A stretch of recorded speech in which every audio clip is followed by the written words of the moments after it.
गावावरून येताना शुद्ध दुधाचा अस्सल खवा डबा भरून आणला होता.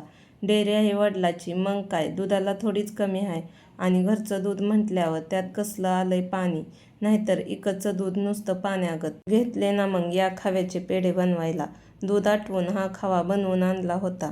कढई गरम करून त्यात थोडंसं तूप टाकलं आणि या तुपात खवा टाकून चांगला परतून घेतला. मला आणि तनुषला तर खूपच जास्त आवडतात पेढे. पेढे खायला कुणाला नाही आवडणार, पण तनुचे पप्पा नाही खात जास्त गोड. एखादा पेढा भरपूर होतो त्यांना. हा पण तिखट लागतं त्यांना. मला म्हणत असतात, गोड नको बाई, तिखट दे. परतलेल्या खव्यात अर्धी वाटी साखर टाकून अजून 5 ते 10 मिनिटं चांगलं एकसारखं हलवत परतून घेतलं. आता इथं ना थोडीशी वेलची पूड टाकून चांगलं मिक्स केलं आणि गॅस बंद करून मिश्रण थंड होऊन दिलं. आणि हे बघा, मस्त असं पेढ्यासाठीचं मिश्रण तयार झालं. आता या मिश्रणाचे छान असे पेढे बनवून घेतले. चांगले प्लेट भरून पेढे बनवले होते. आता प्लेट भरून बनवलेले पेढे बघून खायचा काय मोह आवरला नाही.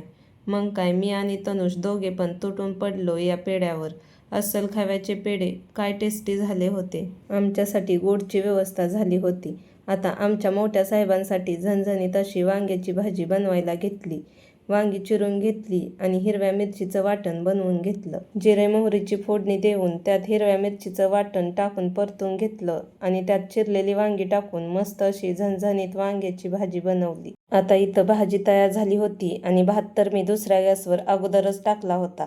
लागलीच भाकरी पण बनवून घेतल्या. मग काय, डिनरसाठी मस्त असं भाजी, भाकरी आणि भाताने भरलेलं ताट तयार होतं.